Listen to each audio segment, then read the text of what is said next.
نبی کا کوئی فکر نہیں. موسیٰ مروا کے ہی چھوڑا نا. تو ان کا کلا تم ہو تو اسی قابل کہ تمہیں جوتے پڑیں، لیکن ان معی ربی سیہدین، اللہ مجھے میرے ساتھ ہے، راستہ دے گا. ہے اور ہجرت کی رات میرے نبی نکلے تو ابو بکر کبھی آگے چلتے کبھی پیچھے چلتے، کبھی آگے چلتے کبھی پیچھے چلتے. آپ اپنے پنجوں کے بل چل رہے تھے کہ پاؤں کے نشان نہ پڑ جائیں اور کھوجی نہ دیکھ لیں. تو پھر آپ نے فرمایا ما لکا یا ابا بکر، ابو بکر کیا ہوا ہے؟ کبھی آگے آ جاتے ہو کبھی پیچھے ہو جاتے ہو. کہا یا رسول اللہ، جب مجھے خیال آتا ہے آگے کوئی چھپا ہوا دشمن وار نہ کر دے تو میں آگے ہو جاتا ہوں کہ میرے اوپر آئے، آپ پہ نہ آئے. اور جب مجھے خیال آتا ہے پیچھے سے کوئی آ کے حملہ نہ کر دے تو میں بھاگ کے پیچھے ہو جاتا ہوں کہ آپ کے اوپر وار نہ آئے، میرے اوپر آئے. اور پھر جب غار ثور پر پہنچے، جبل ثور، تو آپ چڑھ نہیں سکتے تھے، ساری انگلیوں سے خون نکل رہا تھا، جو کہ آپ ایسے چلے تھے ایسے. ابو بکر نے کندھے پہ بٹھایا اور پورا پہاڑ طے کیا، اوپر لے گئے. آپ کو باہر بٹھایا، سارے سوراخ بند کیے، اور اس کے بعد سوراخ زیادہ تھے تو پگڑی کو اتارا، اس کو پھاڑ کے سوراخ بند کیے. پھر اس کے بعد سوراخ زیادہ تھے، کرتے کو اتارا اور پھاڑ پھاڑ کے سوراخ بند کیے. ایک جس میں سانپ تھا وہ اپنی ایڑی کو رکھ دیا. کہا مرحباً یا رسول اللہ. آپ اندر آئے تو اندھیرا تھا، آپ کو پتہ نہیں چلا. جب تھوڑی سی روشنی ہوئی تو آپ نے دیکھا نہ کرتا نہ پگڑی. ابو بکر مالک، یہ کیا ہوا ہے؟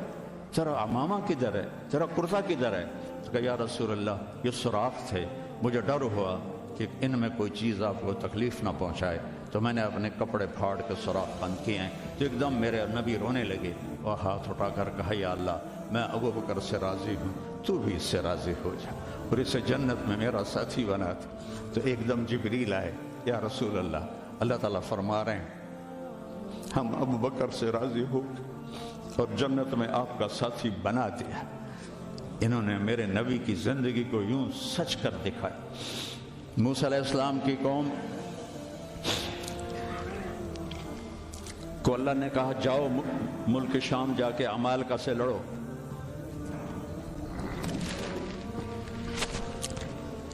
ان کا اذهب انت وربک فقاتلا، تو جا تیرا رب جائے، ہم نہیں لڑتے. اور بدر کے لیے جب آپ نے پوچھا بولو کیا کرنا ہے تو مقداد ابن اسود نے کہا اذا لا نقول كما قالت بنو اسرائیل اذهب انت وربك فقاتلا بل نقاتل امامك وخلفك وعن يمينك وعن شمالك. یا رسول اللہ ہم بنو اسرائیل نہیں ہیں کہ کہیں جا اور تو تیرا رب لڑے. ہم آپ کے آگے لڑیں گے، پیچھے لڑیں گے، دائیں لڑیں گے، بائیں لڑیں گے، ہماری لاشوں سے گزر کر وہ جائیں گے. بنو اسرائیل نے سمندر پار کیا، آگے پتھر کے بت کی پوجا ہو رہی ہے. یا موسیٰ اجعل لنا الہا کما لہم آلہہ، یا اللہ موسیٰ ایک خدا ہمیں بھی لے کر دو اس جیسا. یہ بنو اسرائیل ہیں اور میرے نبی کا انتقال ہوتا ہے پیر کے دن، اور ابو بکر صدیق اوالی گئے ہوئے ہیں اپنی دوسری بیگم کے پاس. ان کو خبر ملتی ہے تو وہ بھاگے ہوئے آتے ہیں اور آپ کے چادر ہٹا کر آپ کا ماتھا چومتے ہیں اور گرم گرم آنسو ماتھے پہ گرتے ہیں. واہ خلیلہ واہ صفیہ واہ نبیہ. اور اس کے بعد آپ مسجد میں جاتے ہیں تو شور و فغاں ہے اور عمر تلوار لے کے کھڑے ہیں. جو کہے گا اللہ کا رسول فوت ہو گیا میں اس کو قتل کر دوں گا، وہ اللہ کے پاس گئے ہیں، وہ واپس آئیں گے. تو ابو بکر ممبر پر آئے، کہا عمر اقعد اقعد. کھڑے ہوئے آدمی کو کہنا ہو بیٹھ جاؤ تو اقعد، اور لیٹے ہوئے آدمی کو کہنا ہو بیٹھ جاؤ تو اجلس. یہ حسن عربی ہے کہ ہر حیت کے لیے الگ لفظ ہے. کھڑے کے لیے اقعد، لیٹے ہوئے کے لیے اجلس. عمر اقعد، کہا نہیں بیٹھوں گا. تو پتہ چل گیا کہ جوش میں ہے. ممبر پر آئے، ایھا الناس من کان یعبد محمدا فإن محمدا قد مات. جو محمد کی پوجا کرتے تھے وہ سن لو کہ انہیں اللہ نے بلا لیا، ان کا انتقال ہو گیا. ومن کان یعبد اللہ فإن اللہ حی لا یموت. اور جو ایک اللہ کی پوجا کرنے والے ہیں ان کا رب زندہ ہے، موت سے پاک ہے.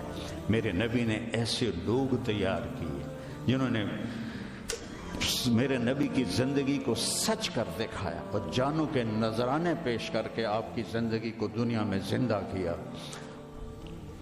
اس لیے واحد جماعت ہے صحابہ کی جن کی زندگی میں ان کو جنت کے وعدے کر دیے گئے، کلن وعد اللہ الحسنی۔ اس میں سابقین بھی اور لاحقین بھی، سب کے لیے جنت کا اللہ تعالیٰ نے وعدہ فرما دیا ہے۔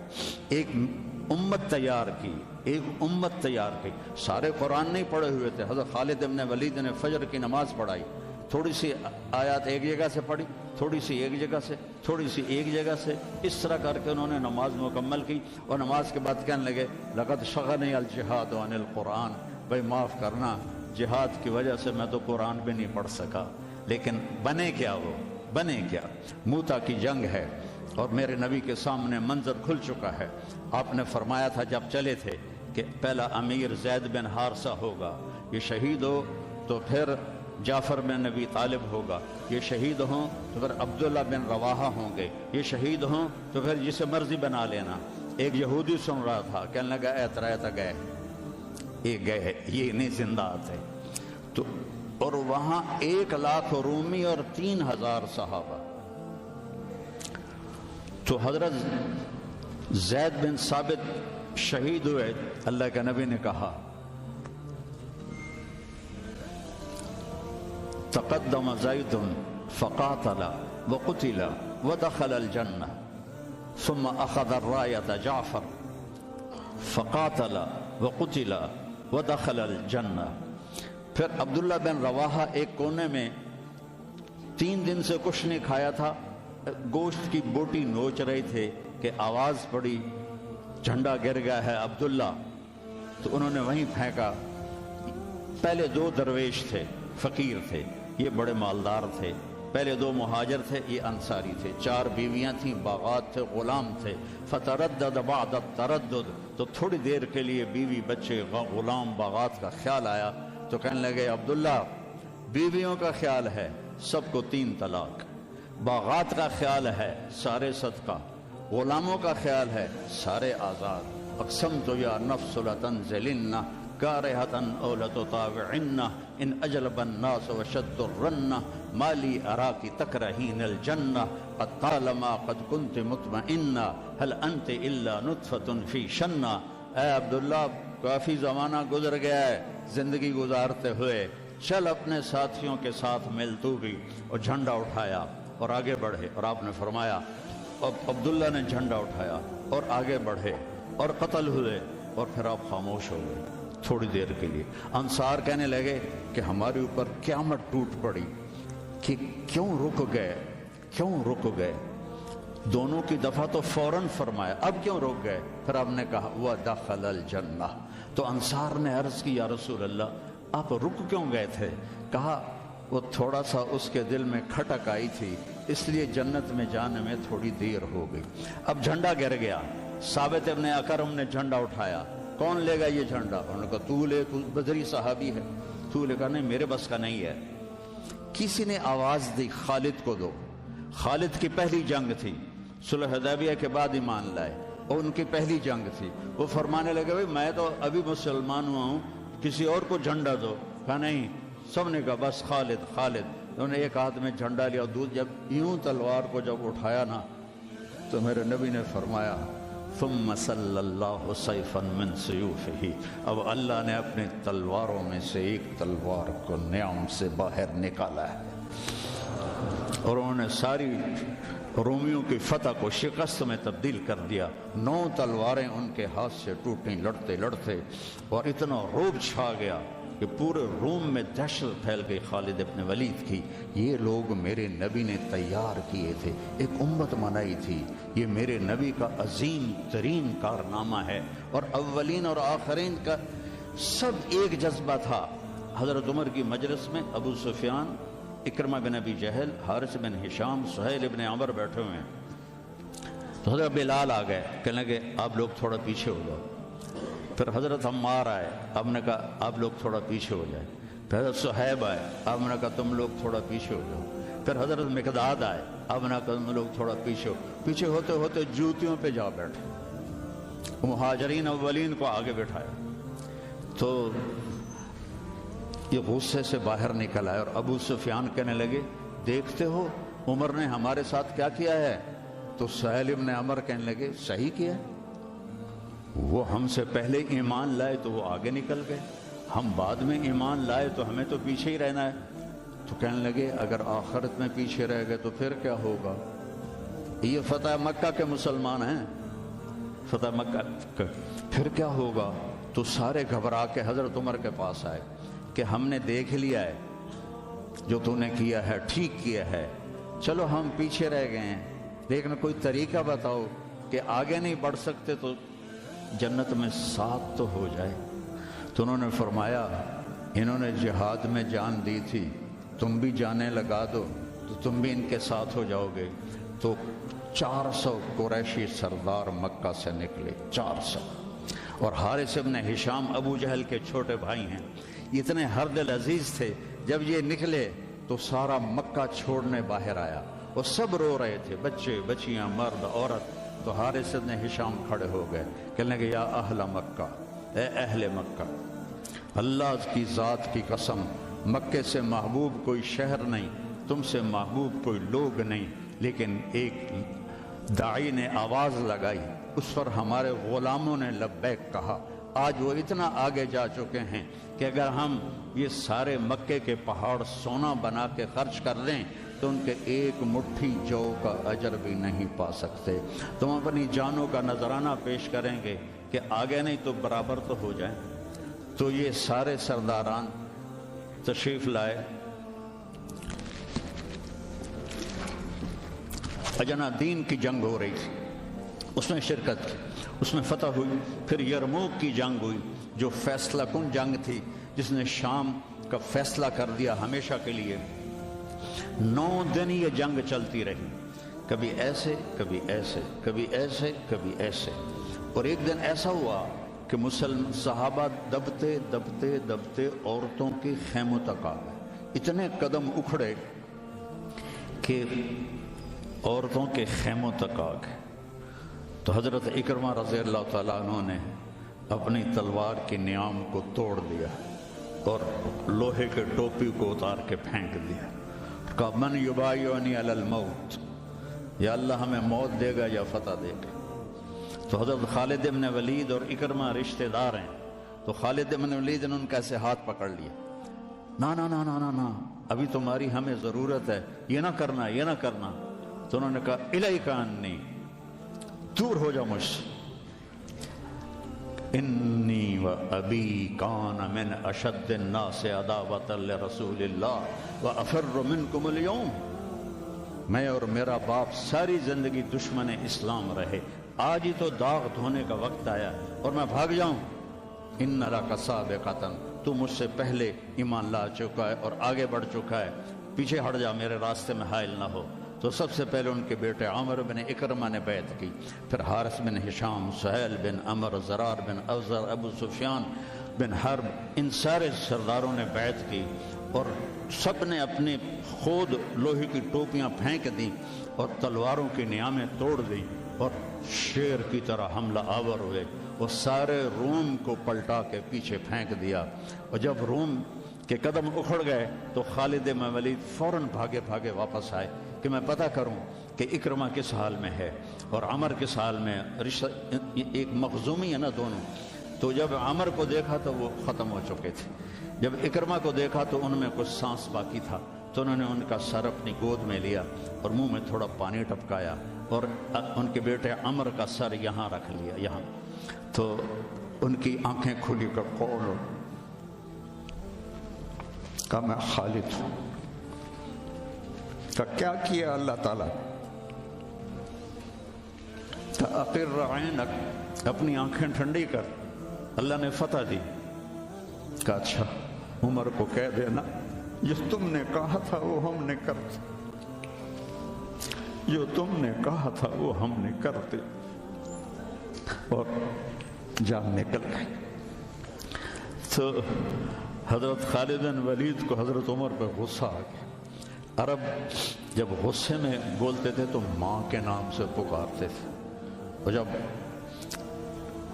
اچھے ماحول میں ہوتے تھے تو باپ کے نام سے پکارتے تھے۔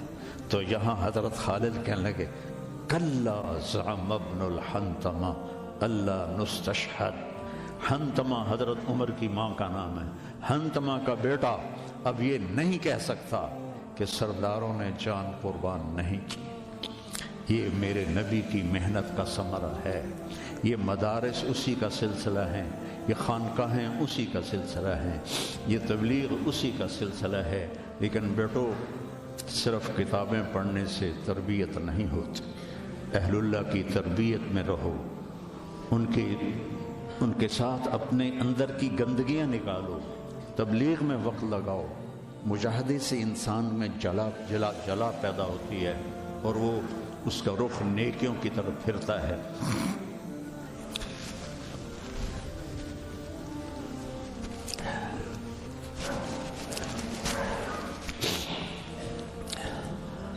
تو نیت کرتے ہو سارے؟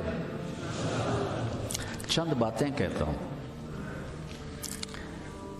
اپنے اس ماحول میں غیبت کسی کی نہ کرو نہ سنو.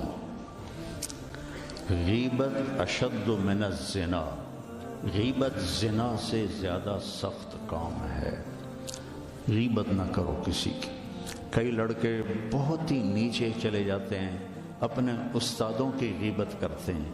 یہ محروم ہو جائیں گے, یہ کبھی بھی علم حاصل نہیں کر پائیں گے. تو مجھے ایک واقعہ یاد آ گیا. قاضی احسان احمد شجاع آبادی رحمۃ اللہ علیہ ختم نبوت کے امیر تھے. تو میرے والد صاحب سے بڑا ان کا گہرا تعلق تھا. تو ہمارے گھر آتے تھے, میں چھوٹا تھا. تو انہوں نے اپنا واقعہ سنایا کہ میں تو ناقص کا صیغہ ہوں قاضی, تو ویسے بھی میں ناقص تھا, مجھے اتنا پڑھنا لکھنا آتا نہیں تھا. اور ایک طالب علم تھا جو بہت قابل تھا, اور وہ استاد پہ ایسا اشکال کرتا کہ استاد کو جواب نہیں آتا تھا, تو پھر وہ ہنس پڑتا تھا. تو ایک دن استاد نے دکھی ہو کر کہا جا تو بھینسیں ہی چرائے گا. اور ایک دفعہ میرے استاد اٹھے تو ان کا جوتا دور پڑا تھا, تو میں بھاگ کے گیا, جوتا اٹھا کے لایا اور ان کے سامنے رکھا. کہنے لگے بادشاہ تیرے جوتے سیدھے کریں گے انشاءاللہ. تو قاضی صاحب فرمانے لگے کہ اس لڑکے کو میں نے خود بھینسیں چراتے دیکھا, میں نے اسے خود بھینسیں چراتے دیکھا. اور تحریک ختم نبوت میں جب قاضی صاحب کو, چونکہ یہ تحریک کے سر امیر تھے, جب ان کو بلایا گیا تو جنرل اعظم تھا گورنر پنجاب کا. تو جو بھی بات چیت ہوئی وہ تو انہوں نے نہیں بتائی تھی. جب اٹھے تو ان کے جوتے قالین سے پرے پڑے تھے. تو جنرل اعظم بھاگ کے گیا اور آپ کے جوتے اٹھا کے لا کے آپ کے سامنے رکھے. تو قاضی صاحب رونے لگے. تو انہوں نے کہا حضرت جی اس میں رونے کی کیا بات؟ کہا نہیں, ایک بات یاد آئی ہے اپنے استاد کی, آج اس کو زندہ ہوتا دیکھ رہا ہوں تو اس پہ رونا آیا ہے. اپنے استادوں کی غیبت نہ کرو, ان کی برائی نہ دیکھو, وہ آنکھیں بند کر دو جو کسی کی برائی دیکھتی. اپنے عیب دیکھو, دوسروں کی خوبیاں دیکھو. ایک آپ میں غیبت نہ ہو, کوئی آپس میں لڑا ہوا نہ ہو کہ میں نے اس سے بات نہیں کرنی. اب بچے ہیں, جوان ہیں, ہو سکتا ہے کوئی بچہ کسی بچے سے لڑا ہوا ہو اور اس کی بول چال بند ہو, تو ایسے دل کے اوپر تالے نہ لگاؤ, اپنے دل کو کھلا کرو اور معاف کر دو اور اس کے سینے سے لگ جاؤ. تب جا کر تمہارے اندر علم کا کچھ نور آئے گا. جس دل میں بغض ہوتا ہے اس میں علم نہیں آتا ہے. اور پہلی تکبیر اولیٰ کی کوشش کرو, تکبیر اولیٰ کے ساتھ نماز پڑھنے کی کوشش کرو, تکبیر اولیٰ کے ساتھ نماز پڑھنے کی کوشش کرو. اب جوان ہیں, تہجد کی پابندی کرو. بڑی پرانی بات ہے, مولانا یوسف صاحب رحمہ اللہ کے تھے ایک تربیت یافتہ میاں جی میواتی, تو ان کی جماعت آئی ہوئی تھی, تو میں ان سے ملنے گیا. مجھ سے کہنے لگے مولوی صاحب اگر اپنی بات میں اثر پیدا کرنا ہے تو رات کو اٹھنا سیکھ لے. اگر اپنی بات میں اثر پیدا کرنا ہے تو رات کا اٹھنا سیکھ لے. یہ آپ سے بھی کہتا ہوں کہ رات چاہے 2 نفل پڑھ لو، لیکن رات کو اٹھ کر قم اللیل الا قلیلا نصفہ او انقص منہ او زد علیہ ورتل القرآن ترتیلا. یہ رات کا اٹھنا، ان ناشئۃ اللیل ہی اشد وطئا واقوم قیلا ان لک فی النہار سبحا طویلا واذکر اسم ربک وتبتل الیہ تبتیلا. رات کا اٹھنا یہ آپ کے اللہ سے ملا دے گا آپ کو. آپس میں نفرت نہ ہو، آپس میں نفرت نہ ہو، آپس میں کسی سے بول چال بد نہ ہو، کسی استاد کی بے اکرامی نہ ہو. پھر چاہے تمہارے کچے پچے سبق بھی ہوں گے نا، جب اللہ کام لینے کا ارادہ کرتا ہے پھر کچا پکا نہیں دیکھتا، پھر اسے قبول کرتا ہے. مولانا تعالی شاہ بخاری رحمہ اللہ نے دورہ نہیں پڑھا تھا، صرف مشکات تک پڑھا تھا. تو وہ جب کبھی علماء میں بیان ہوتا، اس جیسا تو کوئی خطیب ہندوستان میں تو کم از کم آج تک نہیں آیا. وہ کہتے علماء کرام مجھے تو مشکات ہضم نہیں ہو رہی اور میں گلی گلی پھر رہا ہوں، تم سارے دورے پڑھ کے آرام سے بیٹھے ہوئے ہو.